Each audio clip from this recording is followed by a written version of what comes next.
Assalamualaikum warahmatullahi wabarakatuh. Waalaikumsalam warahmatullahi wabarakatuh. Punten bade ngawagel waktosna sakedap Kang. Nepangkeun wasta abdi Neleopar bade ngawawancara Akang perkawis dampak COVID-19.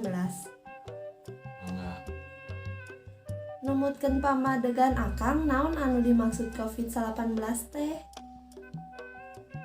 saur abi mah COVID-19 teh penyakit anu berbahaya lah. Sabab tinu kurang terjangkit jeda waktu teh gancang gitu. Waktosna teh lami gitu. Terinfeksi langsung bisa dikarenakan pupus lah. Di mana asal muasal eta virus teh Kang? Saterang abi virus itu di Wuhan, terbawana mungkin lewat bandara seperti itulah. Naon nu kedah dilakukeun pikeun kahindar tina virus corona eta teh? Nah, iwa aya nuturkeun papatah pemerintah, nuturkeun